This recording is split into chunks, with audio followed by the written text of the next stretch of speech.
नमस्कार। यो आजको विशेष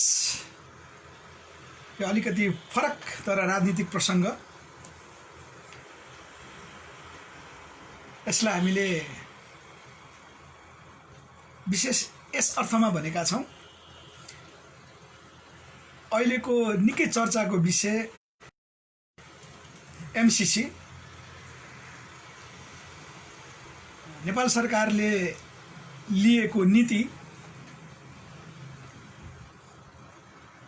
आम सर्वसाधारण देशभक्त राष्ट्रवादी नेपालीहरूले विरोध गरिरहनु भएको यो एमसीसीको विषय र यो सरकारलाई चौतर्फी रूपमा दबाब एमसीसी कुनै पनि हालतबाट हैन, कुनै पनि हालतबाट, चाहे सिधा बाटो चाहे बाङ्गो बाटो पास नगर्न अहिलेलाई दिएको सुझाव भन्नुपर्छ। हामीले कुनै कारण पास भइहालेको खण्डमा के गर्ने भनेर समेत नेपाली जनताले चाहिँ भनिसक्नु भएको छ। के हुन्छ परिणाम भनेर पनि भनिसक्नु भएको छ। यसर्थमा हामी अलिकति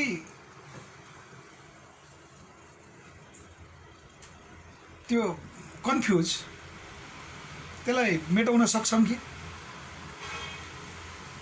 नेपाली जनता जसले राष्ट्रको पक्षमा आफ्नो अभिमत राखिरहनु हुँदा अझ थप प्रष्ट हुनको निमित्त केही गोलमोटल तरिकाले चाहिँ यहाँ राज्य र सरकार त्यसको चाहिँ अलिकति फरकलाई हामीले चाहिँ पुष्टि गरौँ र यो एमसीसीलाई संसदबाट किन पास गरिँदैछ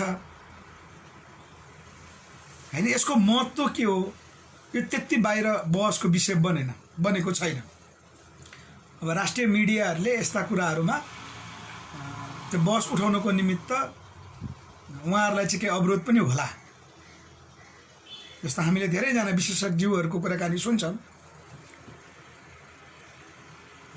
एउटा प्रश्न के उठेको छैन भने यो संसदबाट पारित गर्नुको कारण भन्ने कुरा छ हैन। यसको असर के हुन्छ,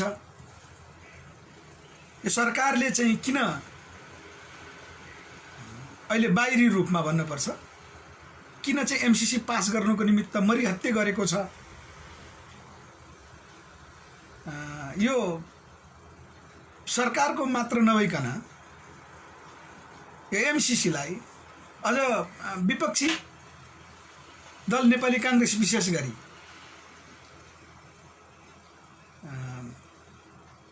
त्यो किन मरिहत्ते गरिरहेको छ भन्ने कुराहरू हामीले बुझ्नुपर्छ। यसका अर्थमा हामीले आज विशेष गरी राज्य र सरकार फरक हो, यसको असर के हुन्छ, प्रतिनिधि सभाबाट संसदबाट यो पास भयो भने के हुन्छ, यो विषयमा हामी विशेष कुराकानी गर्नेछौँ। र यही सन्दर्भ सँगसँगै जनताको स्वतन्त्र आयोग पीआईसी पिपुल्स इन्डिपेन्डेन्ट कमिसन भनेका छौँ। यो जागरण अभियान चलिरहेको छ अहिले। यो पनि संविधानको एउटा अङ्ग हामीले बनाउन चाहन्छौँ। त्यसको निमित्त हामी लबिङ गरिरहेका छौँ। अहिले जनतालाई बुझाउने क्रममा छौँ, राजनीतिक दलहरूलाई बुझाउने क्रममा छौँ, सरकारलाई पनि बुझाउने क्रममा छौँ। र पीआईसीले के गर्छ त संविधानको अङ्ग भएपछि, यस विषयमा हामी आज कुराकानी गर्नेछौँ। भोजराज खड्काजीले सुरुमा, म विषय प्रवेश गर्छु, सुरुमै आएको प्रतिक्रिया उहाँहरूको भनाइ के छ म लिन्छु। कृपया यो आजको अलिक विशेषै हुन्छ, यसलाई चाहिँ यहाँहरूले सेयर गरिदिनु हुन मैले अनुरोध गरेँ। किन हामी तथ्यविहीन कुराकानीहरू गर्दैनौँ। तथ्यविहीन कुराकानी गरेछौँ, आधारहीन कुराकानीहरू गरेछौँ भने त्यसको भागीदार म र हाम्रो पार्टी नेपाल हुन्छ र पीआईसीको सन्दर्भमा पीआईसीको पुरै टिम जिम्मेवार हुन्छ। हामीले गलत कुरा गरेछौँ भने जनताले हामीलाई कारबाही गर्नुपर्छ। त्यसकारण हामी पुरै जिम्मेवारपूर्वक प्रस्तुत हुन्छौँ। तथ्य बेगरका कुराहरू हामी राख्दैनौँ। तथ्य बेगरको गोलमोटल कुराहरू राखेछौँ भने हामीलाई सजाय दिने अधिकार तपाईहरूको आम नेपाली जनताहरूको, देशभक्त नेपालीहरूको। यस अर्थमा हामी जिम्मेवारपूर्ण तरिकाले आफ्नो इमान्दारिताका साथ हैन अनुशासनमा रहेर हामीले कुराकानी राख्ने भएको हुनाले यसलाई सेयर गर्नु चाहिँ तपाईहरुको पनि दायित्व हुन्छ। त्यसकारण यसमा हामी स्वच्छ तर्क तथ्य र यहाँहरुको धारणा टिप्पणी प्रतिक्रिया हामी चाहन्छौं त्यो पनि आओस् भन्नलाई हामी अनुरोध गर्दछौं। भोजराजजीले भन्नुभएको छ एमसीसी र पीआईसी पनि उस्तै हो, सबैभन्दा विधिको शासन राम्रो हो। यो तपाईको धारणा भयो। पीआईसी पनि उस्तै हो भन्नुभएको छ, होइन। यसमा अलिकति बुझ्नु होला। एमसीसी अहिलेलाई अमेरिकी सरकारको एउटा नियोग हो, त्यो हैन, निगम हो त्यो। त्यस अन्तर्गत नेपालसँग उले सम्झौता गरेको छ। पीआईसी नेपालको चाहिँ अहिलेसम्मको त्यो बहसको विषय छ। हामी अभियानको रूपमा यसलाई अगाडि बढाइरहेका छौं। संविधानकै एउटा अङ्ग नेपालको नयाँ राज्य प्रणालीभित्र हुने विधि, जसले चाहिँ शक्ति पृथकीकरणको सिद्धान्तलाई राज्यका निकाय, हामी संवैधानिक अङ्ग भन्छौं नि, राज्यका निकायहरूलाई जिम्मेवारपूर्वक आफ्नो कार्य गर्नको निमित्त सरकारको निकायहरू फरक हुन्छ है। राज्यको निकाय संवैधानिक निकाय, राज्यका निकाय पनि फरक हुन्छन्।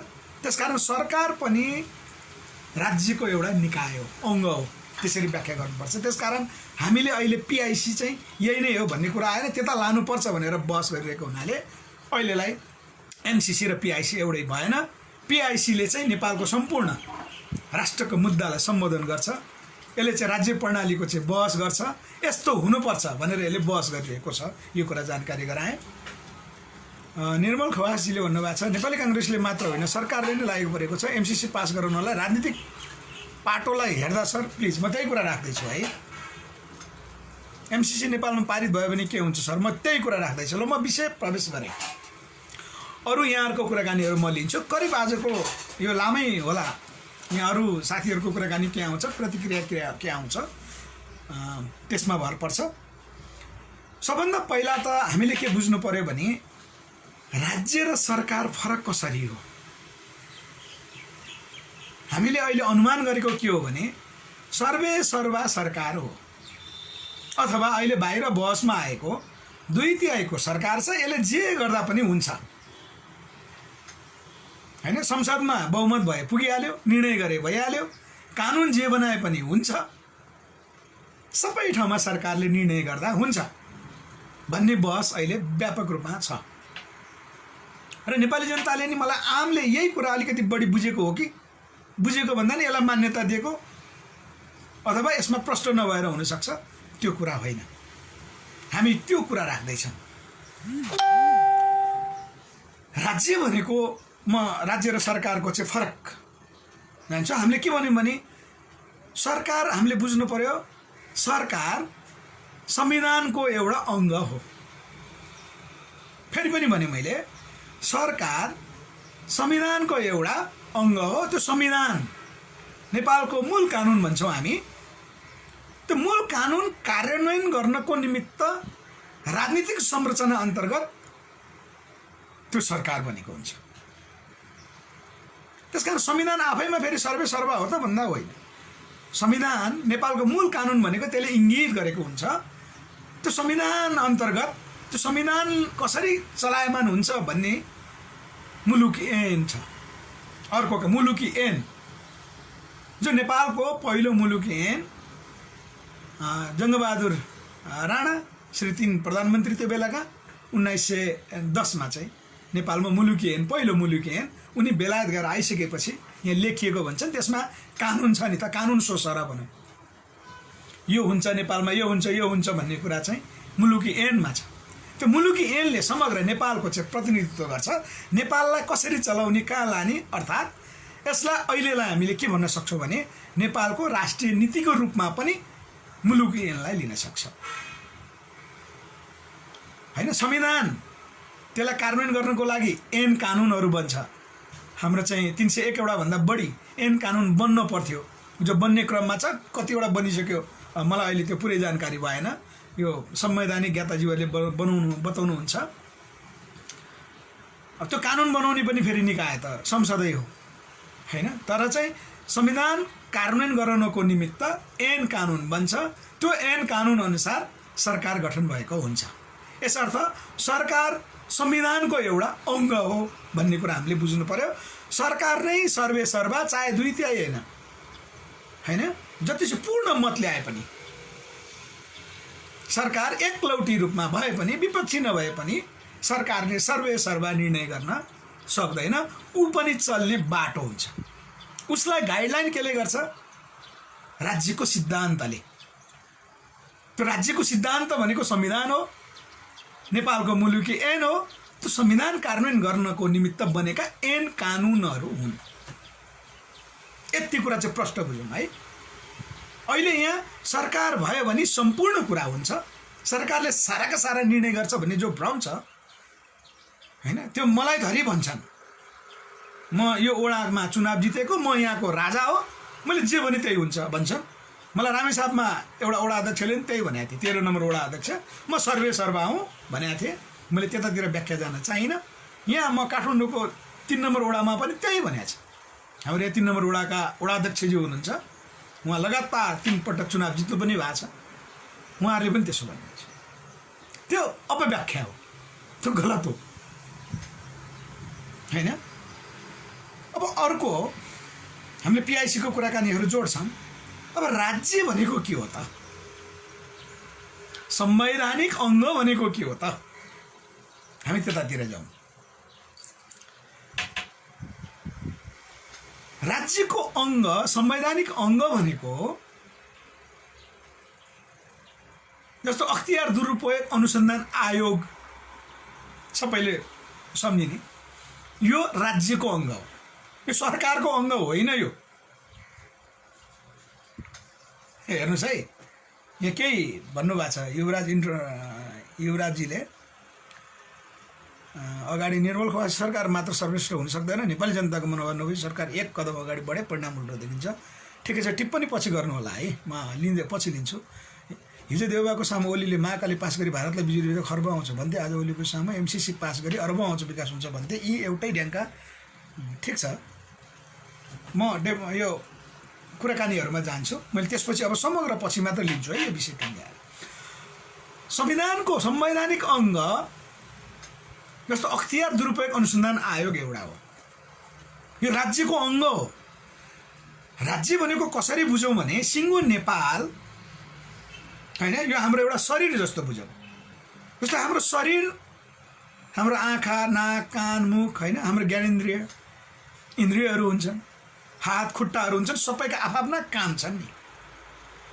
राज्य सञ्चालन हुनको निमित्त, नेपाल राष्ट्र अगाडि बढ्नको निमित्त उसलाई चाहिँ आफ्नो काम गर्ने, आफ्नो फरक फरक काम गर्ने निकायहरू हुन्छ। त्यस्तो निकाय अन्तर्गत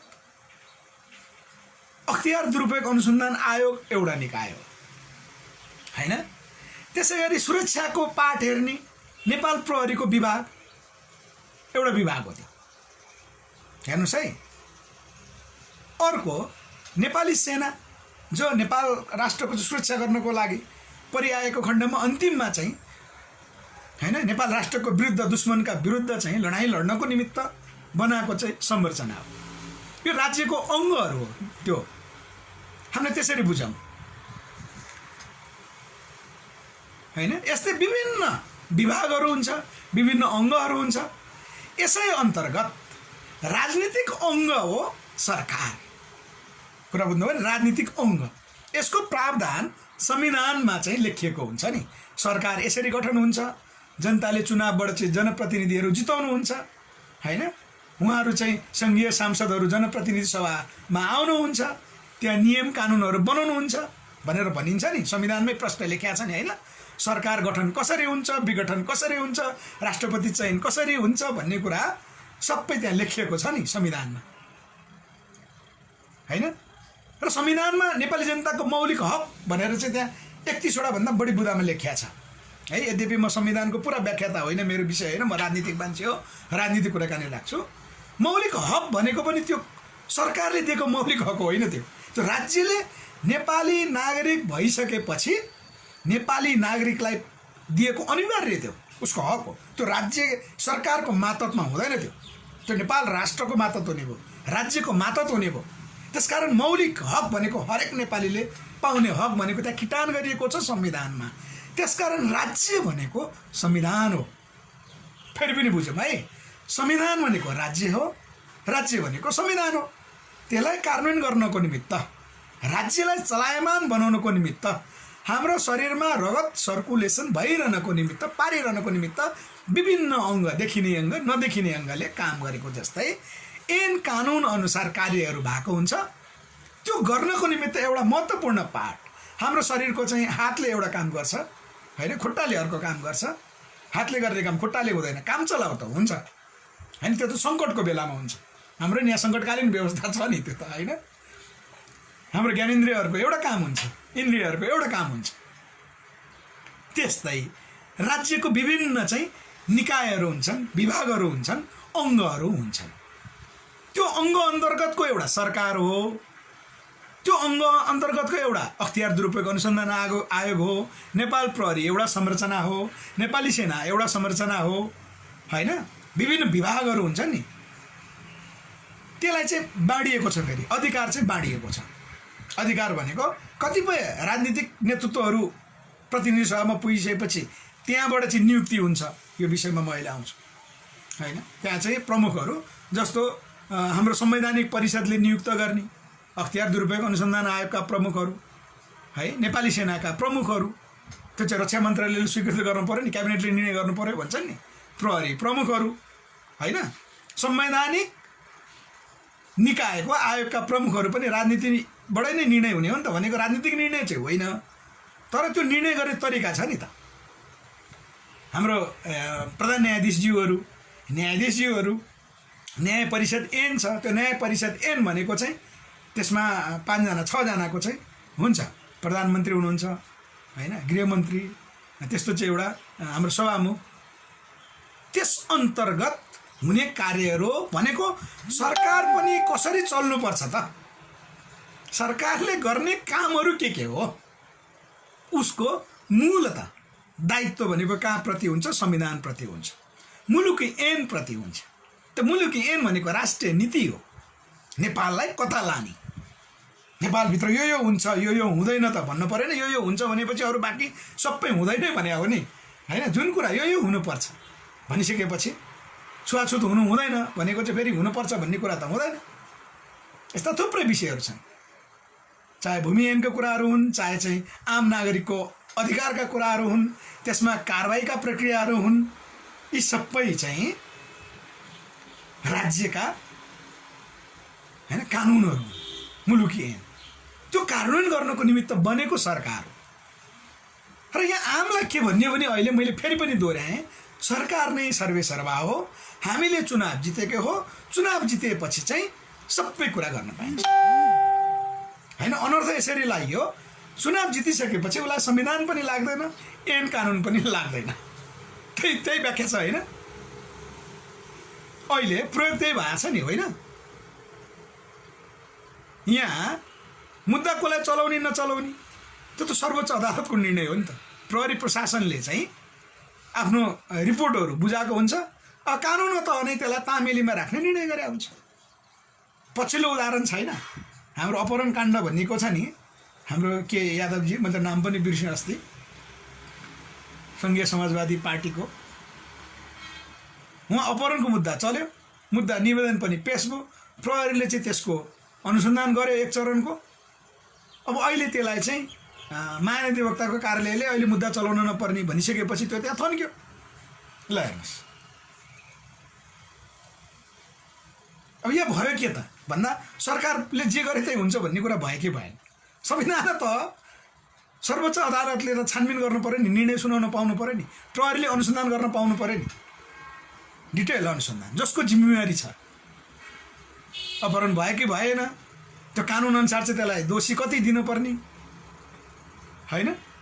यस्ता थुप्रै छन्, चाहे वाइबडी काण्ड, चाहे सुनकाण्ड, चाहे निर्मला हत्याकाण्ड, चाहे हिजो अस्ति घटेको पश्चिम रुकुमको चाहिँ झाँझरकोट घटनाको। अब त्यो चाहिँ छानबिन आयोग बनिरहेको छ, त्यसको निर्णय त अहिले गर्न मिलेन, तर हामीले अनुमान त्यही गर्न पाउँछ। सरकारले जे भन्यो त्यही, यहाँ सरकार प्रमुख भएपछि सरकारले जे भन्यो त्यही हुन्छ। बाँकी कानुन ऐन चाहिएन, हामीलाई मुलुकी ऐन पनि चाहिएन, संविधान पनि चाहिएन। संविधान त भनेको सरकार हो, जनताले जिताए सरकार बन्यो र 2/3 नजिक पनि भयो, ठिक छ। तर यसको अर्थ यो होइन कि सरकार चल्ने पनि विधि छ नि, हामीले विधिको शासन भएन भनेको त्यही हो। तपाईहरुले भन्नुहुन्छ नि, आम नेपाली जनताले भन्नुहुन्छ विधिको शासन भएन, सुशासन भएन भनेको कहाँ हो त? त्यही हो। विधिको शासन सुशासन कहाँबाट प्रत्याभूति हुन्छ भन्दा संविधानको ऐन कानुन मान्यो भने विधिको शासन चल्छ, सुशासन त्यहाँबाट हुन्छ। अब संविधानले गाइडलाइन एउटा गर्छ, हेर्नुस्, मुलुकी ऐनमा एउटा छ, राष्ट्रिय नीति एउटा छ, निर्णय हुन्छ उल्टो भएको यसरी हो। त्यसकारण राज्य र सरकार फरक हो। यहाँ अहिले भइरहेको के हो भने सरकारले मैले जे गरे पनि हुन्छ, म जनप्रतिनिधि हो भन्ने कुरा जो छ यो कुरा गलत हो। यसलाई नेपाली जनताले चाहिँ यो हुन दिनुहुन्न। हामीले चुनाव जिताएको राजनीतिक नेतृत्व भन्दैमा उनीहरूलाई संविधान ऐन कानुन भन्दा बाहिर जाने हक अधिकार छैन भनेर जनताले बुझ्नु पर्यो। जनताले बुझ्ने भनेको त्यहाँ हो। र त्यो बुझ्ने भनेको के, उनीहरूलाई चाहिँ खबरदार है, संविधान ऐन कानुन भन्दा बाहिर जाने अधिकार तपाईलाई पनि छैन, जनप्रतिनिधि जो भन्नु पर्यो। हिजो अस्ति त्यही रुकुममै मैले न्युज हेर्दै थिएँ, कति नम्बर वडा, 13 नम्बर वडा अध्यक्ष भने जस्तो लागेको छ, नेकपाबाट जितेको, पहिलाको माओवादी हुनुहुन्थ्यो अरे। वडा अध्यक्षले बेलुका त्यहाँ रिपोर्ट आए अनुसार जाँड खाएर गएर वडा अध्यक्षलाई चाहिँ के बार लाउने भनेर चाहिँ प्रहरी चौकी नै बिचरा, त्यहाँ प्रहरी सीमित 2-3 जना 2-4 जना सुरक्षाको लागि चाहिँ बसेका प्रहरीको त्यो सबै भत्ता भुङ्ग फालिदिएको छ। त्यो हो त? वडा अध्यक्ष त जितेपछि वडा अध्यक्ष चाहिँ राजा जस्तो मानेर राख्ने त होइन नि, एकलौटी राजा जस्तो भए, सर्वसर्वा भए, प्रतिगामी भए भनेर त हामीले जनताको हातमा अधिकार आएन भनेर 62-63 को आन्दोलन गरे होइन भने, जनहित गरे होइन। अब फेरि पनि जनप्रतिनिधिको नाममा त्यही भयो भने पुलिसले स्याल्युट ठोकेन, अब प्रहरीले चाहिँ त्यहाँ बाटो छेक्यो। बाटो छेक्यो त सुरक्षाको लागि हो नि, त्यो त राज्यको नीति नियमभित्र पर्छ नि त, सरकारको नीति नियमभित्र मात्र होइन, त्यो त राज्यको चाहिँ अनिवार्य दायित्व हो। राष्ट्रको सुरक्षा भनेको नागरिकको सुरक्षा गर्ने दायित्व प्रहरी प्रशासनको हुन्छ। आखिर उनकै भोटर्स त हो नि, चाहे 13 नम्बरको नभए पनि रुकुमको चाहिँ पश्चिम रुकुमको भोटर्स होइन। हिजो अस्ति चाहिँ त्यत्रो मान्छे बित्नु भएको, अनि बितेको ठाउँमा त्यही प्रहरी गएर होइन, चाहिँ सशस्त्र प्रहरी कहाँदेखि गोताखोरको टिम लिएर गएर त्यो डेथ बडी खोलाबाट निकालेको होइन, भेरीबाट निकालेको होइन होइन। प्रहरी चाहिन्छ नि त, त्यसरी आफ्नो जिम्मेवारी हुन्छ नि त। यहाँ त के भयो भन्दा सरकार प्रमुख 2/3 जितेपछि संवैधानिक अङ्गको नि अर्थ छैन, कार्यपालिका न्यायपालिका व्यवस्थापिका पनि अर्थ छैन, अरू कुनैको अर्थ छैन। अब यहाँ त कस्तो सर्वेसर्वा भयो भने हाम्रो कानुन पनि एक हिसाबले राज्य प्रणाली त्यस्तै बनेको छ। यो बुर्जुवा, हामीले चाहिँ संसदीय व्यवस्थाले बुर्जुवा व्यवस्था पनि भन्छन्, त्यसकारण त्यहाँ चाहिँ प्रावधान पनि त्यही छ। अब कानुनै त्यस्तै बनाएको छ, त्यो कानुन बदल्नको लागि त अब नयाँ शक्ति चाहिँ यो संविधानको चाहिँ सबभन्दा राम्रो पाटो, नयाँ शक्ति 2/3 जितेको खण्डमा त्यो कानुन सबै बनाउन त मिल्छ, त्यसपछि मिल्छ। नत्र सबै संवैधानिक अधिकार जो सरकारले पाएको हुन्छ त्यसैले नियुक्त गर्ने हो। जस्तो अख्तियार प्रमुख होइन, संवैधानिक परिषदले नियुक्त गर्छ है, सरकारले नियुक्त गर्छ, विधि त छ तर नियुक्त गर्छ। त्यहाँ नियुक्त गर्दा के हुने भयो, राजनीतिक छत्रछायाबाट नै नियुक्त गर्ने, खुला प्रतिस्पर्धाबाट त हुँदैन। त्यसकारण हामीले चाहिँ के भन्यौँ भने अख्तियार प्रमुख राज्यका निकायहरू, राज्यका अङ्गहरू खुला प्रतिस्पर्धाबाट नियुक्त गर्नुपर्छ, राजनीतिक निर्णय हुन हुँदैन भनेको प्रतिनिधि सभाले, क्याबिनेटले, कार्यपालिकाले नियुक्त गर्ने जो कानुन छ यसको हामीले विरोध गर्नुपर्छ। मैले फेरि पनि भने है, संवैधानिक आयोगका प्रमुखहरू हेर्नुहोस् है, जस्तो हाम्रो टियुका प्रमुखहरू भिसीहरू नियुक्त हुन्छ होइन, विभिन्न प्रतिष्ठानमा भिसीहरू नियुक्त हुन्छन्, त्यो राज्यका अङ्गहरू हो नि, सरकारको अङ्ग होइन। नियुक्ति त्यहाँ के हुन्छ, राजनीतिक नियुक्ति सोच र हामीले कानुन यस्तो बनायौँ, संविधान कार्यान्वयन गर्ने क्रममा कानुनै त्यस्तो बनायौँ, त्यसकारण हामीले संविधान पुनर्लेखन हुनुपर्छ भने त्यहाँ हो। त्यो फेरि संविधान पुनर्लेखन भनेको चाहिँ यहाँ प्रतिक्रियावादी सत्ता 62-63 को आन्दोलनको उपलब्धिलाई चाहिँ निपट्यान्न पार्ने गरी होइन, जो हामी चाहिँ संविधान सभाको कुराकानी गर्दा नि हामी जेलमा परे हो नि। हामीलाई चाहिँ तत्कालीन राजावादीहरू राज संस्थाले चाहिँ हामीलाई दबाएको होइन, त्यसका विरुद्ध चाहिँ माओवादीले जनयुद्ध गरेको होइन हो। र माओवादीको नेतृत्वले धोका दिँदै अर्को कुरा हो। त्यो माओवादी सिङ्गो आन्दोलनै वैदेशिक शक्तिको चक्रव्यूहमा परे अर्को कुरा हो। प्रतिक्रियावादी स्वीकार्ने त कुरा हुँदैन नि। दलाल नोकरशाहहरूको एक लौटी उनीहरूले जियो भने त्यही हैकमवादी होइन। एयरपोर्टमा नि चेक नहुने, अन्तर्राष्ट्रिय जाँदा नि चेक नहुने, बाहिरबाट जे सामान लिएर आए पनि चेक नहुने त हुँदैन नि। जसरी अहिले राजनीतिक दलका चाहिँ नजिकका व्यापारी भन्नेकाहरू ट्याक्स हेभनबाट लगानी भित्र्याउँछन्, तर चेक गर्न त पाइयो नि त। होला राष्ट्र ब्याङ्कले नियमन गर्छ होइन, राष्ट्र ब्याङ्कलाई प्रेसर दिएर त्यो खुलाउँछन् अर्को कुरा हो, तर कानुनले त दिँदैन नि। सर्वे सर्वा संविधानभन्दा माथि त छैन नि। हामीले त्यो उपलब्धि ल्याउनलाई 62-63 को आन्दोलन गरे हो, जनयुद्धमा भाग लिएको हामीले, न कि संविधान पुनर्लेखन गर्ने नाममा हामीले प्रतिगामी सत्ता या राज संस्था ल्याउने भन्ने कुरा त होइन नि। त्यो भनेको के हो भने संविधान पुनर्लेखन गर्ने भनेको राज्यका अङ्गहरू जसरी चलायमान हुन पर्थ्यो, जसमा राजनीतिक हस्तक्षेप अस्वीकार्य हुन पर्थ्यो, त्यो कानुन बनाउने भने अब हामीले त्यो कानुन, राज्यको कानुन, संविधान बदल्नु भनेको चाहिँ सिङ्गै प्रतिक्रियावादी सत्तालाई, राज संस्थाहरूलाई, यी पुनरुत्थानवादीहरूलाई ल्याउने भने होइन। यो हत्याराहरू त हामीलाई थाहा छ नि, धर्म हत्याकाण्डको हत्याराहरू त मलाई लाग्छ राष्ट्रवादी देशभक्त हामीहरू सत्तामा पुगेको धेरै समय लाग्दैन। हामी त 1 हप्ताभित्रमा निर्णय गर्न सक्छौँ जस्तो लाग्छ। 101 प्रमाण बाहिर आएको छ होइन। धर्म हत्याकाण्डको चाहिँ अहिले पछिल्लो चरण हाम्रो लालबहादुर मगरजीले भनिदिनु भएको छैन। बिचरा लालबहादुर मगर धर्म हत्याकाण्डको साक्षी मान्छे त्यहाँ। हामीले त कुराकानी गऱ्यौँ, उहाँले जेलमा कोच्यो नि। सोरखुट्टेमा चाहिँ एउटा होटल सञ्चालकको हत्या गरी उनको हत्या गरेको हत्यारा भनेर उनलाई जेलमा कोच्यो। रिपोर्टिङ त कति छ त्यो अर्को कुरा हो, तर देशभक्तहरूको सरकार बनेन, समस्या त्यहाँ हो। त्यसको निमित्त संविधान संशोधन गर्नु भनेको कारण कहाँ हो भने राज्यका निकायहरू, राज्यलाई सञ्चालनका निमित्त जुन जुन संरचनाहरू छन् त्यहाँ राजनीति नियुक्ति नहुने गरी चाहिँ हामीले कानुन बनाउनु पर्छ भने हो। यो कुरा राम्रोसँग ध्यान दिनु होला। हाम्रा वरिष्ठ अधिवक्ता सरले पनि हेरिरहनु भएको छ हामीलाई। मेरो आदरणीय सङ्गठनका गुरु डाक्टर बुद्धि नेपाली पनि आउनु भएको छ यहाँ, मैले दर्शन गरेँ। बुद्धि नेपाली उहाँ दलित विकास आयोगको चाहिँ अध्यक्ष पनि हुनुहुन्छ। सङ्घर्ष यति गर्न सिकाउनु भएको छ। हाम्रो गुणराज घिमिरे सर वरिष्ठ अधिवक्ता हुनुहुन्छ। यहाँ भइदियो के भन्दा राज्य सञ्चालनमा राजनीतिक नियुक्ति हुने जो प्रणाली हामीले विकास गऱ्यौँ, अवरोध त्यहाँ भयो। त्यो अवरोध फुकाउनलाई हामीलाई के चाहियो? संविधान संशोधन चाहियो। मुलुकी ऐन परिवर्तन गर्नु पर्यो। मुलुकी ऐन जङ्गबहादुरको पालादेखिको मुलुकी ऐन अहिले त्यही छ। त्यसले गर्दा चाहिँ मुलुकी ऐनलाई टेकेर कानुन बन्न सकिरहेको छैन। त्यही कानुन बाधा छ। यसको निमित्त त एक किसिमको राजनीतिक आन्दोलन पनि चाहिन्छ, राजनीतिक निर्णय पनि चाहिन्छ, तर सत्तामा कस्तो मान्छे पुग्नु पर्यो त भन्दा विशुद्ध चाहिँ कोहीसँग नजुक, टक्कर लिन सक्ने होइन, टक्कर लिनु पर्यो। नेपाली जनताले बरु अहिले प्रतिरोध गरेको हेर्नुहोस् त, हाम्रो चाहिँ उत्तराखण्डको मुख्यमन्त्री आदित्यनाथले हेर्नुहोस्, यी कथित चाहिँ हिन्दू धार्मिक अतिवादीहरूको चाहिँ गुरु भन्छन् तिनी। उनले के भने, नेपालले भारतसँग बढी न्यु खोज्ने हो भने तिब्बत बन्छ है भन्दै।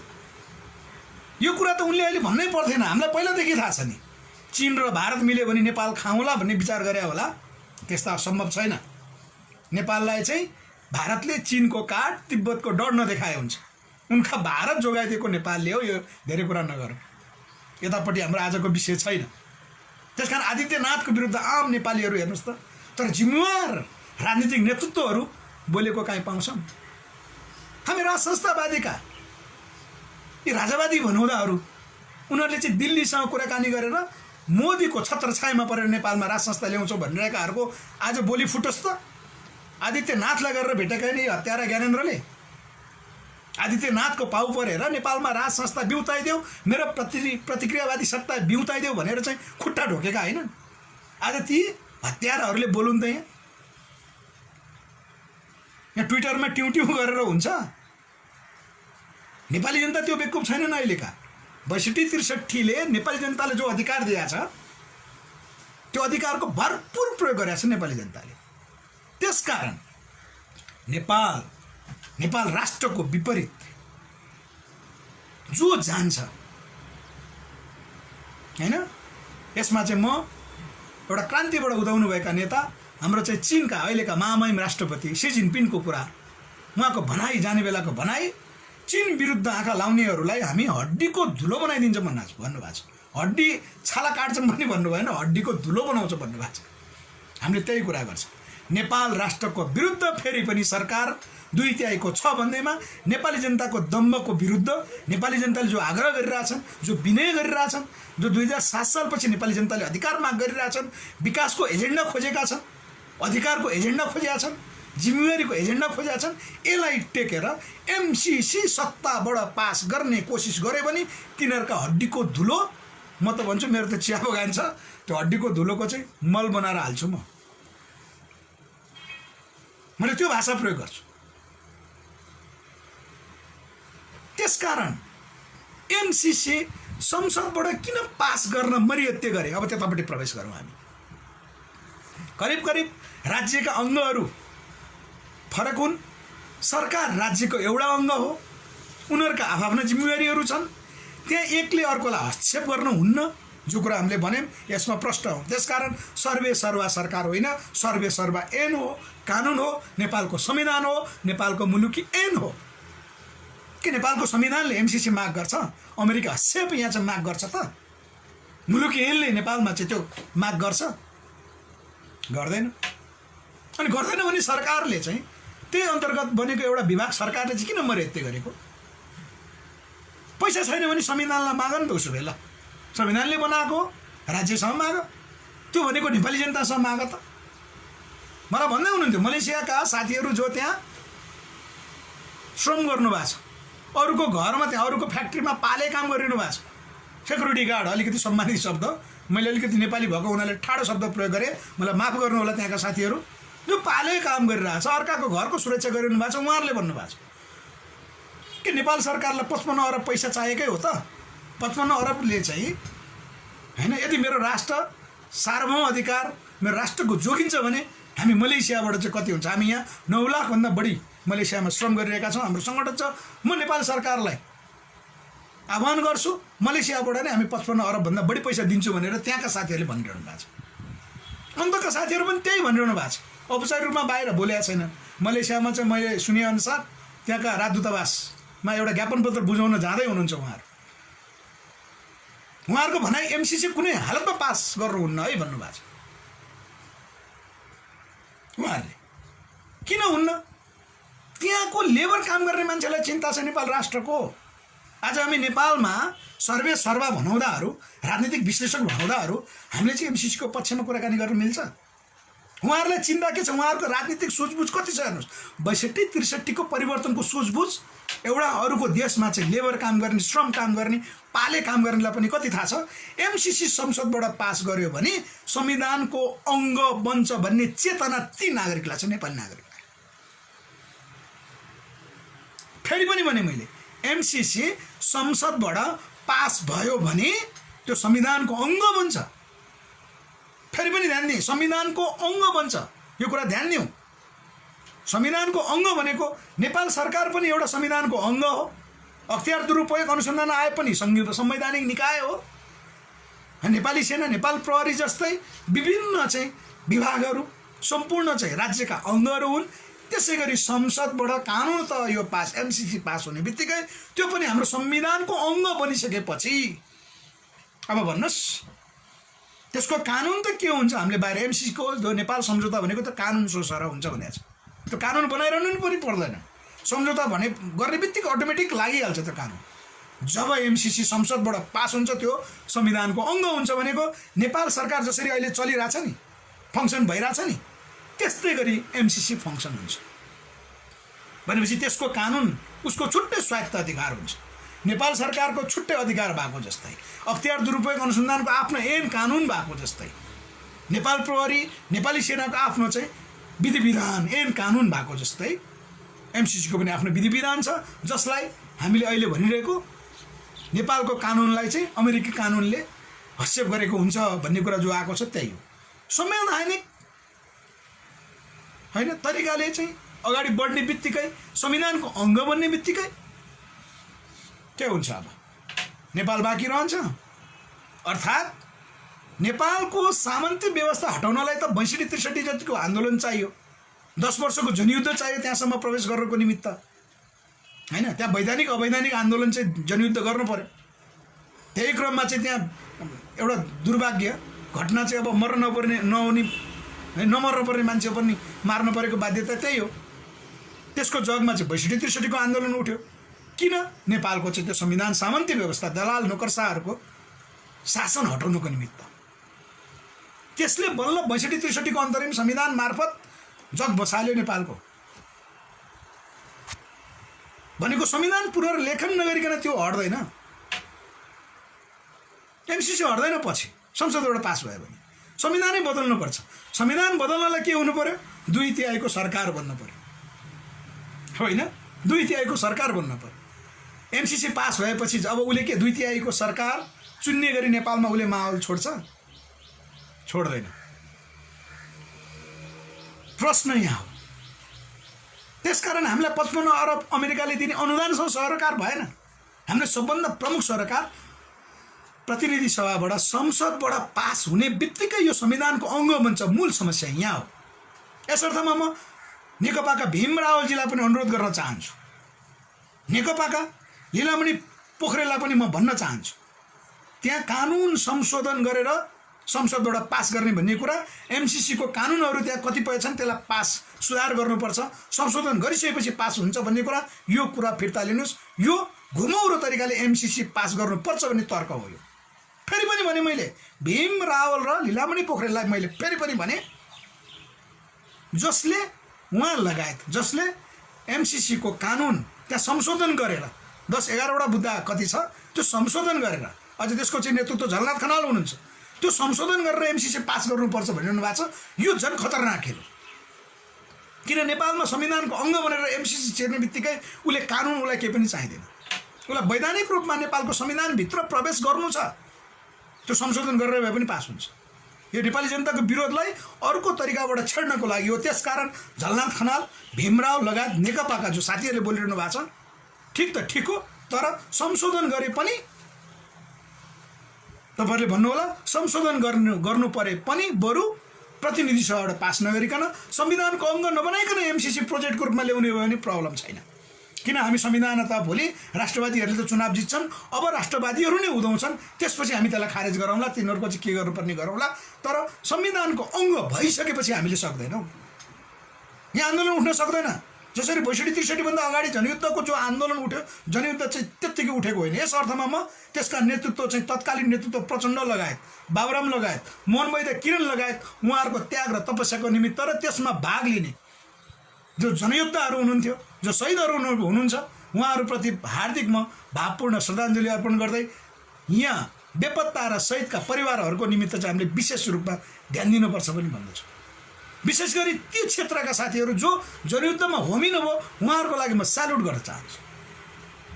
अब अमेरिका आयो भने तिनीहरूका विरुद्ध हामीले जनयुद्ध गर्न सक्छौँ? प्रश्न यहाँ हो।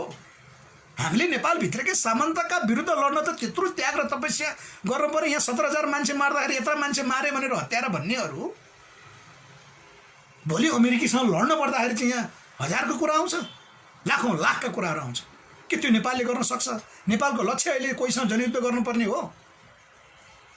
नेपाललाई विकासको समृद्धिमा लानुपर्ने राष्ट्रिय नीति बनाएर भएको उपलब्धिलाई चाहिँ रक्षा गर्दै अरू नपुगेका कुराहरू संविधान संशोधन मार्फत अगाडि बढ्न पर्ने शक्ति बन्न पर्ने बेलामा हामी चाहिँ यहाँ एमसीसीका विरुद्ध को आउँछन् उनीहरूको चाहिँ पिछा गर्नुपर्ने। नेपालबाट चाहिँ चीनको चाहिँ असुरक्षा कति भयो हामीले हिसाब गरेर बस्नुपर्ने, भारतको असुरक्षा कति भयो हामीले हिसाब गरेर बस्नुपर्ने हाम्रो काम हो। त्यो किन गर्न दिने? त्यो झन्झटमा किन फस्ने हामी?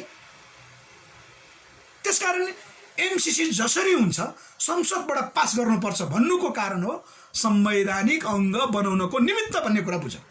यसकारण घात छ यो। संशोधन गरेर भए पनि कुनै पनि हालतमा एमसीसी पास गर्नु हुँदैन। यो कुरा ध्यान दिउँ हामीले, यो कुरा बहसमा उठाउँ। यसकारण यसलाई भने यो सबैले सेयर गर्नु, सबैलाई यो कुराहरू पुर्याउनु पर्यो, हामीले यो कुरा बुझाउनु पर्यो। हामीले यो कुरा गलत रहेछ भने संविधानको व्याख्या मैले गर्ने नभए पनि त्यसको मूलभूत कुराहरू, मुलुकी ऐनको कुराहरू, ऐन कानुनका कुराहरू, संविधानबाट प्रतिनिधि सभाबाट संसदबाट पास गर्ने कुराहरू यो गलत भनेछु भने मलाई तुरुन्तै नेपाल सरकारले कारबाही गरोस्।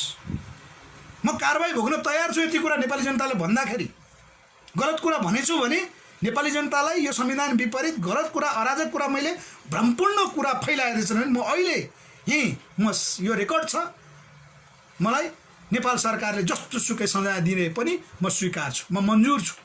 तर कृपया यसलाई सबैले सेयर गरिदिनु। यो चान्चुने कुरा छैन। यो नेपाली जनताको आगामी बाटो त्यो होइन। नेपाली जनताको आगामी बाटो भनेको यहाँ सुखी र समृद्धि नै हो। नेपाललाई समृद्धितर्फ लानुपर्छ। समृद्धितर्फ नलगिकन नेपाली जनतालाई सुख प्राप्त हुँदैन। हामीले थुप्रै काम गर्न बाँकी छ। एक किसिमले बुर्जुवा भए पनि संविधान पाएका छन्। त्यही संविधानलाई टेकेर हामी अगाडि बढ्नु पर्ने छ, न कि यहाँ अहिले त्यसको जगमा होइन। त्यो बेलादेखि चाहिँ मैले त्याग र तपस्या गरे भनेर बिचरा पुराना नेतृत्वहरूले जति गरे उहाँहरूको काम 62-63 पछि सकियो। अब युवाहरूको पालो हो, अब नयाँ पुस्ताहरूको पालो हो। अब नेपालको राष्ट्रिय नीति जो भनेको छ, नेपालको कम्तीमा पनि 100 वर्षको मार्गचित्र जो आउनु पर्यो, 100 वर्षको मार्गचित्र संविधानमा आउनु पर्यो, मुलुकी ऐनमा आउनु पर्यो होइन, ऐनमा आउनु पर्यो त्यो कुराहरू, नेपालको मार्गचित्र। त्यसपछि त्यसलाई कार्यान्वयन गर्नको निमित्त सरकार बन्नु पर्यो। त्यो सरकारको नेतृत्व अब जनताले कसरी चुन्नु पर्यो भन्दा युवा पुस्ता जो नीतिलाई टेकेर काम गर्छ, त्यस्ता राजनीतिक नेतृत्वहरू जनताले चुन्नु पर्यो। जनताले यो कुरा बुझ्नुपर्छ। यो कुरा नबुझ्नुको परिणाम आज हामीले भोग्यौँ। हुँदाहुँदै एमसीसी कुनै हालतमा संसदबाट पास भयो भने यो संविधानको अङ्ग बन्छ। संविधानको अङ्ग बन्ने बित्तिकै हेरौँ त्यसको पछाडि चाहिँ हामी लड्न सक्छौँ। उदाहरणको निमित्त हामी संविधानको अङ्ग बनेको कारण हामीले कोशी सम्झौता 2011 सालमा मातृका प्रसाद कोइरालाको पालामा सम्झौता भएको कोशी सम्झौता अहिले खारेज गर्न सक्छौँ त हामीले? कुरा यहाँ हो के भने आज कोशी क्षेत्रको मान्छेलाई थाहा होला, सप्तरीका मान्छेलाई थाहा होला, मोरङका मान्छेलाई थाहा होला। 2054 सालमा महाकाली सन्धि भयो। महाकाली सन्धि के भयो? अझै पनि त्यो पास भएको छैन। त्यसकारण महाकाली सन्धि पास, संसदबाट पास नहुँदा त त्यत्रो काम गरेछ भने एकीकृत महाकाली सन्धि भन्ने टनकपुर त्यहीँ गरियो, हामीले हटाउन सक्छौँ। आज त्यसको कारण, महाकाली सन्धिको कारण आज लिम्पिया धुरादेखि कालापानीसम्मको जमिन भारतले मेरो भन्यो। आदित्यनाथले के भने? धम्की दिए। योगी आदित्यनाथ जस्तो आध्यात्मिक मान्छे भनेर जो हामीले पुजेका थियौँ होइन, हिन्दू राष्ट्रको एउटा सम्मानित व्यक्तित्व आध्यात्मिक गुरु हो कि भनेर हामीले जो त्यो सबै भ्रम रहेछ जो मानेका थियौँ, उनले आज नेपाल तिब्बत जस्तो हुन्छ भनिदिए। यो मान्ने हुँदैन। त्यसकारण सरकार सर्वेसर्वा होइन, सरकारको पनि निश्चित काम गर्ने तौर तरिका छ। ऊ बाँधिएको छ ऐन कानुनबाट, मुलुकी ऐनबाट बाँधिएको छ, संविधानबाट बाँधिएको छ। नेपाली जनताले अहिले संविधानलाई टेकेर कुराकानी गरिरहेको हो। यस अर्थमा यी राष्ट्रघाती देशद्रोही राजनीतिक नेतृत्वहरू जो हामीले भनिरहेका छौँ, फेरि पनि यो संसदमा तुरुन्तै पास गरियो भने म त भन्छु हामी आत्मघाती हुन तयार छौँ। हाम्रो पार्टी नेपालका कार्यकर्ताहरू तयार बनाइसकेका छौँ। हामी यो देश अमेरिकाहरूको कब्जामा रहँदाखेरि हामी बाँच्न सक्दैनौँ।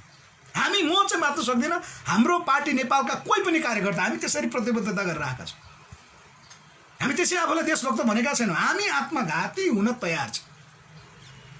हामी सिद्ध्याउँछौँ, नेपाल राष्ट्र सिद्ध्याउनलाई सिद्ध्याउँछौँ, हामी पनि सिद्धिन्छौँ। आत्मघाती बन्न तयार छौँ ताकि हाम्रा छोरा नातिहरू त बाँच्छन्। जसरी चाहिँ 1997 हाम्रा शहीदहरू गङ्गालाल धर्मभक्त, दशरथ चन्द उहाँहरू चाहिँ शहीद हुनुभयो नि।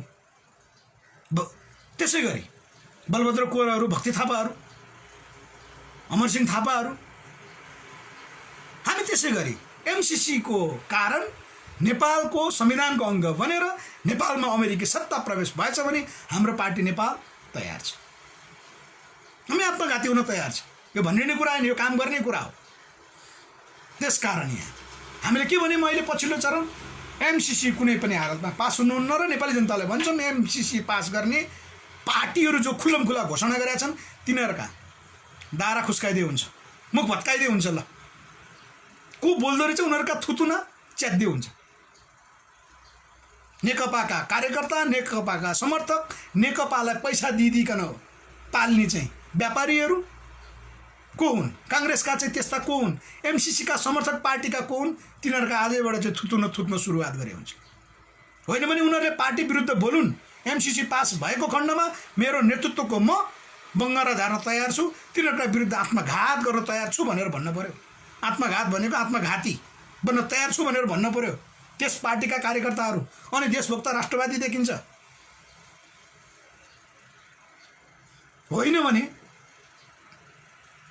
अब नेपालको अस्तित्व सकिसकेपछि, विश्वको चाहिँ सबभन्दा स्वर्ग जस्तो देशको अस्तित्व सकिसकेपछि एमसीसी पास भयो भने सिद्धिन्छ। मैले अघि त्यत्रो व्याख्या गरेँ। संविधानको अङ्ग बनेपछि अब बाँकी केही गर्न सक्दैनौँ। हामीले भनिसक्यौँ कुनै कारणले त्यो आज पास हुन्छ भने आजको भोलि नै त्यस्ता पार्टीका नेताहरू र तिनीहरूका समर्थकहरूको विरुद्ध हामी पनि त्यही अनुसारले चाहिँ आक्रमण गर्न सुरुवात गर्नै पर्छ। नेपाली जनताले यो कुरा बुझ्नै पर्छ। यति कुरा भन्दै म अब पीआईसीको विषयमा प्रवेश गरेँ। त्यसपछि म तपाईँहरूका टिप्पणीहरू के छन्, प्रतिक्रियाहरू के छन् त्यो लिन्छु। कृपया यतिको कुराकानी गरिसकेपछि यसलाई सेयर गर्नलाई चाहिँ तपाईँहरूले नभुल्नु होला। सेयर गर्नु तपाईँहरूको धर्म हुन्छ। यसै अन्तर्गत हामीले पीआईसी जनताको स्वतन्त्र आयोग यसलाई के भन्यौँ भने यो संविधानको एउटा हामी निकाय बन्न चाहन्छौँ। जसरी अख्तियार दुरुपयोग अनुसन्धान आयोग एउटा छ, राज्यका चाहिँ अङ्ग कार्यपालिका, न्यायपालिका, व्यवस्थापिका एउटा अङ्गहरू छन्, राज्यका अङ्गहरू छन्, अरू विभागहरू छन् होइन। संविधानलाई टेकेर जसरी सरकार एउटा अङ्ग बन्यो त्यसै गरी जनताको स्वतन्त्र आयोग भन्ने एउटा अङ्ग बनाउनु पर्छ है भनेर हामीले अहिले त्यो लबिङ गरेका छौँ। यो भनेको चाहिँ यस्तो हो, जनताको हक अधिकार प्रत्यक्ष रूपमा स्थापित हुने। तपाईँहरूले राज्यका चाहिँ निकायहरूबाट न्याय पाउनु भएन भने अन्तिममा निर्णय गर्ने एउटा स्वतन्त्र निकाय, त्यसको परिकल्पना गरिएको छ। त्यसको डिटेल जान्नलाई हाम्रा वेबसाइटहरू छन्, हामी लिङ्कहरू पठाउँछौँ, त्यो हेर्नुपर्छ। त्यसमा आज त्यो विषयमा हामी यहाँ व्याख्या गर्न सक्दैनौँ। हामीले भनेको पीआईसी जनताको स्वतन्त्र आयोग यो राज्यको अङ्गको नयाँ अङ्गको रूपमा हामीले परिकल्पना गऱ्यौँ र हामीले सरकारलाई चाहिँ यो लबिङ गर्दैछौँ। आम नेपाली जनतालाई पनि हामीले बुझाउँदैछौँ। यसकारण यो जनताको स्वतन्त्र आयोग भन्ने चाहिन्छ है। हामीले यो देख्यौँ कस्तो छ त भनेर नेपाली जनतालाई हामीले सोध्दैछौँ। त्यो सोध्नको निमित्त बनेको हाम्रो एउटा सङ्गठन छ, अहिले एउटा संस्था भनौँ, जनताको स्वतन्त्र आयोग जनजागरण अभियान भन्ने छ। हामी यो विश्वमा छरिएर रहेका नेपालीहरू सम्मिलित भएका छौँ। यसले के गर्छ, नेपालका विकृत राजनीतिक नेतृत्वहरूलाई लाइनमा ल्याउँछ, राज्यका निकायहरूलाई लाइनमा लिएर आउँछ। राज्यका निकायहरूको आफ्नो काम गर्ने ऐन कानुन छ, त्यो ऐन कानुन अनुसार काम गर्नुको निमित्त यसले दबाब दिन्छ। भन्नुको अर्थ अख्तियार दुरुपयोग अनुसन्धानले त्यो अनुसारको काम गरेन भने त्यसलाई जिम्मेवार बनाउँछ। कार्यपालिकाले कार्यपालिकाको अधिकारभन्दा बाहिर गयो भने त्यसलाई जिम्मेवार बनाउँछ। व्यवस्थापिकाले आफ्नो जिम्मेवारभन्दा बाहिर गएर निर्णय गर्यो भने त्यसलाई चाहिँ नियमन गर्छ। र राज्यका निकाय भने तल वडादेखि सबै ठाउँमा जहाँ अराजक हुन्छ, जहाँ विधिको शासन हुँदैन, विधिको शासन कार्यान्वयन गराउनको निमित्त जनताको स्वतन्त्र आयोग अहिले जनजागरण जो अभियान छ यसले चाहिँ नियमन गर्छ र तिनीहरूलाई अहिलेलाई ध्यानाकर्षण पत्र बुझाउँछ। त्यसकारण ऐन कानुन नियम बदल्नुपर्छ, त्यो पछिको कुरा। हामीले अहिले के भनेका छौँ, यो गठन गर्नुपर्छ है। अबको राज्य प्रणालीमा यो नभएको कारणले होइन, हाम्रो यहाँ उदाहरण आउँछ, हामीले एउटा सिङ्गो घर त बनाउँछौँ, त्यसमा वायरिङ बिजुलीहरू पनि फिट गर्छौँ, तर हाम्रो कोठा कोठामा कहिले कहिले लाइन सर्ट भइदिन्छ क्या। लाइन सर्ट भनेको त्यही भ्रष्टाचार। 2 नम्बरी जो राजनीतिक नेतृत्वले मन लागि काम गर्ने भनेको त्यो लाइन सर्ट भएको।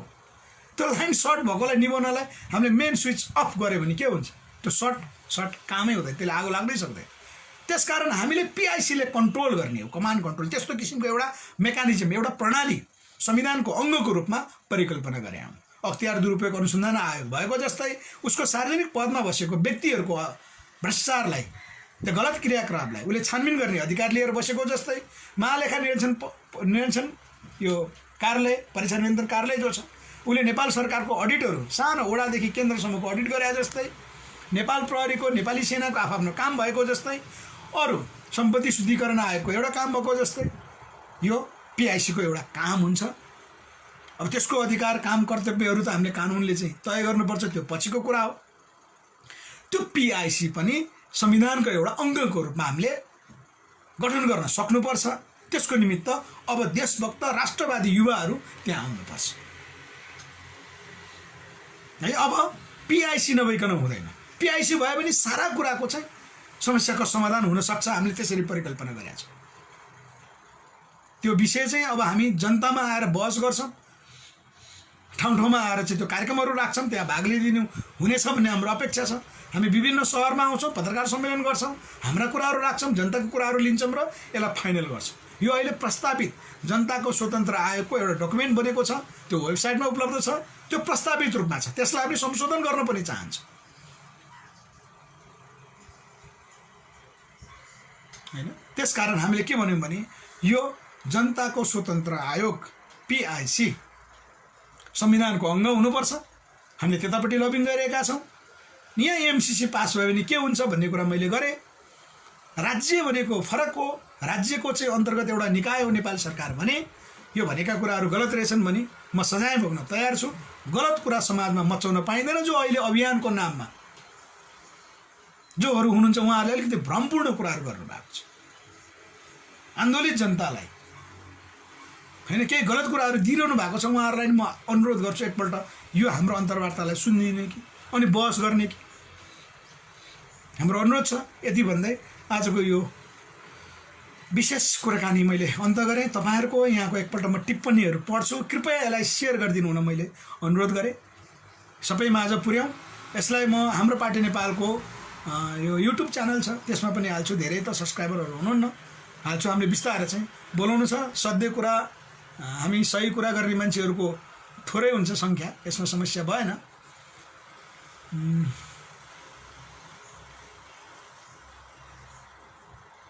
म केही प्रतिक्रियाहरू हेर्छु। निर्मल खवासजीको मैले पढिसकेका छु, युवराजजीको पढिसकेका छु। दीर्घकालीन आयोजना हो, ठिक छ। मेरो तपाईँहरूलाई एउटा आग्रह छ कि युवराजजी, तपाईँहरू यो हो यो हो यो हो भनेर तोक्नुहुन्छ हैन, तोक्नुहुन्छ। अब तिनीहरूको विरुद्ध हैन, तिनीहरूको विरुद्ध चाहिँ अब भनेको मान्दा तपाईँले भनेको कुरा पनि त हुन्छ भनेर के गर्ने? सबैलाई थाहा छ, आज नेपाली जनतालाई पनि थाहा भयो नि। तर अब आन्दोलनको मोर्चा कस्नु पर्यो, हामीले गर्नु खोजेको त्यो हो। त्यसकारण अब तपाईँले भनेका कुराहरू चाहिँ हामी सडकमा आएर, अब यो लकडाउन पनि सिद्धिँदैछ, हामीले बृहत्तर रूपमा मोर्चा बनाएका छौँ। हामीले झापा आन्दोलनका नेतृत्व राधाकृष्ण मैनालीदेखि लिएर अहिलेका चाहिँ दिग्गज व्यक्तित्वहरू खुल्न बाँकी छ। उहाँहरू हामी खुलाउँछौँ, त्यो नेतृत्व गर्न आउँदै हुनुहुन्छ। हामी अब आन्दोलनको मोर्चामा देख्यौँ। अब समस्या नदेखाउँ, समस्या समाधानको निमित्त सङ्गठित हुन। तपाईँ मैले काहीँ सङ्गठित भएको पनि देख्दिनँ, आफ्नो पुरा परिचय पनि देख्दिनँ। कहिले कसलाई कहिले काहीँ समर्थन गरेको देख्छु हैन। त्यसकारण तपाईँहरू चाहिँ यो हुन्छ यो हुन्छ यो हुन्छ भनेर जनतालाई भनेर काम छैन। आज 3 करोड नेपाली जनताले नै त्यही भन्ने हो भने कहाँ हुन्छ त? हुँदैन नि। यो त बुर्जुवा जो 3 तिरबाट तलब खाने पत्रकारको जस्तो काम भयो हैन। इन्डियन एम्बेसीबाट नि खाने, राजनीतिक नेतृत्वबाट नि खाने, अनि यो हुन्छ पत्रकारहरू बन्ने, अनि योभन्दा पछि के हुन्छ भनेर सोच्ने, अनि सूचना चाहिँ बाहिर लाने जस्तो गरे आउँछ। त दाल भात खानको लागि बिचरा पत्रकारहरू बाँच्नको लागि के गरौँ हैन। हाम्रै साथीहरू पनि त्यही छन्। उनीहरू लाजै नमानिकन हामीलाई भन्नुहुन्छ के गर्ने सर, भात खानु पऱ्यो बाँच्नु पऱ्यो भन्नुहुन्छ। हामी त्यस्तो नगरौँ हैन। हामी बाँच्न सकेका छौँ। बाँच्न सकेकाहरू के गरौँ भने अब आन्दोलनको मोर्चामा आउँ। यो अन्तिम पटक हो। हेरौँ यो सरकारको बुद्धि फिर्छ। MCC संसदबाट पास हुँदैन, यो फेल हुन्छ हैन। यो संसदबाट पास हुने स्थिति आयो भने बरु प्रधानमन्त्रीले राजीनामा दिएर उहाँले चाहिँ सरकार फेरिदियो भने यो अड्किन्छ MCC। बरु अर्को सरकार बनाउँला, केही फरक पर्दैन। त्यसको विरुद्ध नेपाली जनताले आन्दोलन गर्नुपर्ने हुन्छ। सकभर त अहिले क्याबिनेटबाट नै यसलाई चाहिँदैन भनेर चाहिँ निर्णय गर्दै हुन्छ MCCलाई, फरकै परेन। यो संसदमै किन लगिरहनु पर्यो हैन। संसदबाट फिर्ता लिए भइहाल्यो। सभामुखको टेबलमा जो पुगेको छ, सूचीकृत भएको छ, त्यसलाई फिर्ता ल्याए भयो। त्यसकारण हामीले के गरौँ भने बरु यो आन्दोलन, यो सरकारका विरुद्धै आन्दोलनमा जानुपर्ने हुन्छ। एकजना साथीलाई गाली गरिहालेँ, भिडियो कल गरेको र ओछ्यानमा पल्टेर म कथित त नभए क्रान्तिकारी जनयुद्ध गरेर भन्नुहुन्छ, ओछ्यानमा सुल्टेर फोन गर्नुहुन्छ अनि गाली गर्दै कि म अलिकति त्यही अनुसारको पनि छु। त्यसकारण पार्टी प्रणाली नै ठिक छैन क्या सर भन्नुहुन्छ राजन कार्कीजी। ठिक छैन भने ठिक छैन, तपाईँले के गर्नुहुन्छ गर्नु नि त। ल तपाईँको पार्टी प्रणाली ठिक छैन, माने तपाईँको कुरा, तपाईँको राइट भयो। के गर्नुहुन्छ, के गर्नुहुन्छ ल भन्नुहोस्। तपाईँहरू जस्तो व्यक्ति भएर पनि बिग्रेको के विकल्प दिनुहोस्। तपाईँले ठिक छैन भन्नुभयो, ठिक छ, तपाईँले क्या सर भन्नु, ठिक छ, तपाईँको कुरा माने मैले, विकल्प दिनुहोस्। हामीले त विकल्प दियौँ नि त, पिआइसीको विकल्प दियौँ, हाम्रो पार्टी नेपाल राजनीतिक मुद्दासहित सरकारमा पुग्नुपर्छ अनि हामी यो काम गर्छौँ भने विकल्प दियौँ। तपाईँले भन्न खोजेको के हो भन्नुहोस्? कि तपाईँ राजन कार्कीको नाममा कोही इन्डियन दलाल हुनुहुन्छ, तपाईँ सिआइए अथवा रको एजेन्ट हुनुहुन्छ अथवा कुनै देशको एजेन्ट हुनुहुन्छ? होइन भने विकल्प नदिकन तपाईँले भन्न खोजेको के हो? हेलचक्राइ गर्ने कुरा हो यो। पार्टी प्रणाली, पार्टी नभएदेखि नीति कसले बनाउँछ? नेपालको नीति कसले बनाउँछ मलाई भन्नुहोस्? कानुन कसले बनाउँछ भन्नुहोस्? यस्तो अल्टर कुराकानी गर्नेहरू तपाईँहरू राष्ट्रघाती देशद्रोही हो। मलाई लाग्छ तपाईँ नेपाली होइन, राजन कार्कीको नाममा तपाईँ नेपाली हुनुहुन्न। हेर्नुहोस्, कोही इन्डियनहरू हुनुहुन्छ तपाईँ कि आदित्यनाथको कोही चेला हुनुहुन्छ भने भन्नुहोस् न। हामीले चिनाएको छैन, इन्डियनहरू चिने, हाम्रै साथीहरू छन् थुप्रै इन्डियन, नेपाललाई माया गर्नुहुन्छ उहाँहरू। इन्डियाको चाहिँ अशोक मेहताजीहरू बोलिसक्नुभयो नेपालको पक्षमा, एसडी मुनिहरू बोलिसक्नुभयो, बरु त्यहाँको वरिष्ठ पत्रकार आनन्द स्वरूप वर्मा नेपालको पक्षमा बोलिसक्नुभयो, लिम्बियाधुरा नेपालको भनिसक्नुभयो। तपाईँ यस्ता कुराहरू गर्नुहुन्छ? नआउनुहोस् यस्ता कुरा। तपाईँ बेकार आफूलाई चाहिँ तपाईँहरूलाई चिन्ने हो भने त्यही अनुसारको कुराकानी, चिनेको छैन अहिलेसम्म, सामाजिक सञ्जालबाट कुराकानी भएको छ, कुनै प्रब्लम छैन। यस्ता कुराहरू नराख्नुहोस्, गद्दार नबन्नुहोस्। हेर्नुहोस्,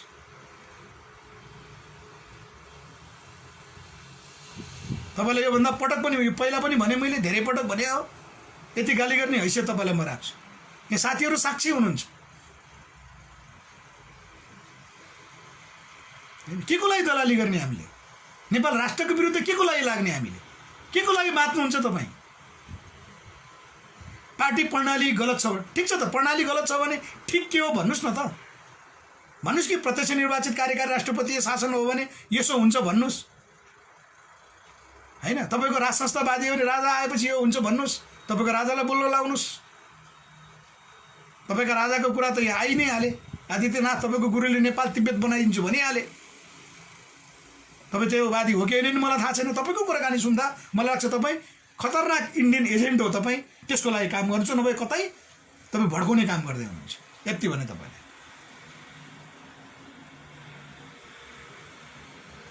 ओम हरिदेव कोटाले भन्नुभएको छ एमसिसी विरुद्ध मोर्चा कसैकै हो। हामी सत्ता बदल्नेसम्म, राजनीतिक नेतृत्व सिद्ध्याउनेसम्मको मोर्चा बन्दैछ। त्यही कुरा भगानी भने होइन। तपाईँहरू गलत केही नहुनुहोस् भने स्वागत सरहरू, होइन? तपाईँ चाहिँ संयुक्त आन्दोलनमा जाने होइन कि नजाने, तपाईँको स्वागतजीलाई सोध्नुहोस् के बिग्रिया छ, कति बिग्रिया छ भन्ने कुरा।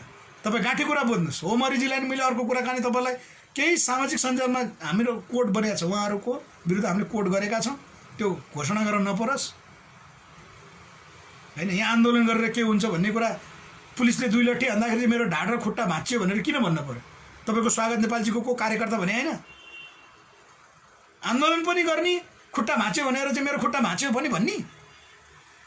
म त भन्छु गोली हान्न पर्थ्यो प्रहरीले। त्यहाँ संयमित भएको छ नेपाल प्रहरी। त्यो बेलामा प्रहरीलाई म त स्याल्युट गर्छु। त्यो ठाउँमा आन्दोलन गर्ने तरिका हुन्छ,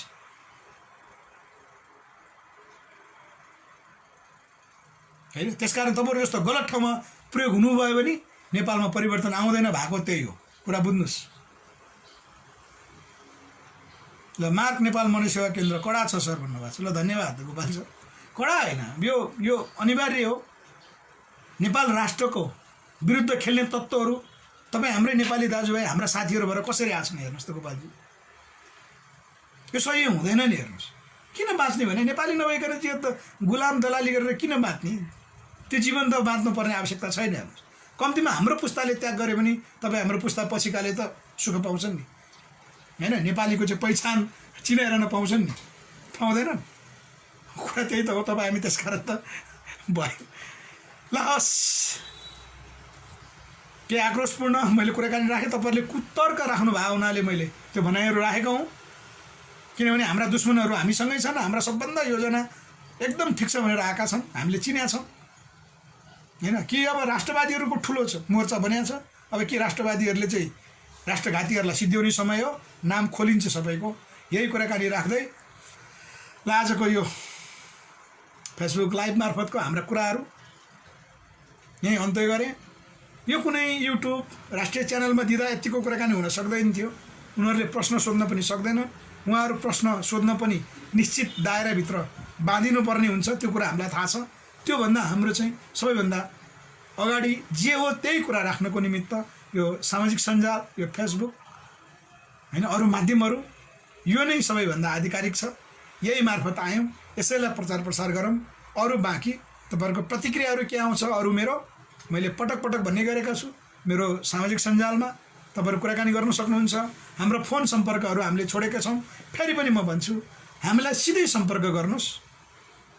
हाम्रो सम्पर्क गर्दा के अरे हामीलाई सम्पर्क गरिरहनु हुँदा, हाम्रो कोही साथीहरूसँग सम्पर्क गरिरहनु हुँदा तपाईँहरू फेरि ख्याल गर्नुहोला, गलत तरिकाले गर्नुभएछ भने हामीलाई जसले गर्नुहुन्छ उहाँहरूको पनि हामी नोट चाहिँ गर्छौँ। उहाँ कस्तो हो, कहाँबाट आउनुभयो, त्यो नोट गरेर हुन्छौँ।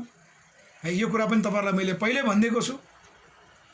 हाम्रो सम्पर्क नम्बर 98 082 11898 98 11898। हाम्रा सामाजिक सञ्जालहरू खुल्ला छन्। मेरो मेसेन्जर बक्समा आउनुहुन्छ, म जहिले कुराकानी गर्छु, इमान्दारपूर्वक कुराकानी गर्छु, हाम्रो सङ्गठनका कुराकानीहरू गर्छौँ। अब हाम्रो प्रतीक्षाको घडी, यो कोरोना सङ्क्रमण सकिँदैछ। यो कोरोना सङ्क्रमण सकिने बित्तिकै प्रतीक्षाको घडी पनि सबैको सिद्धिन्छ। बृहत्तर राजनीतिक आन्दोलनको सुरुवात हुने सुखद समाचार भन्दै म बिदा भएँ। मैले अन्तिममा भने यसलाई सेयर गरिदिनु होला है त। हस्, नमस्कार, जय होस्।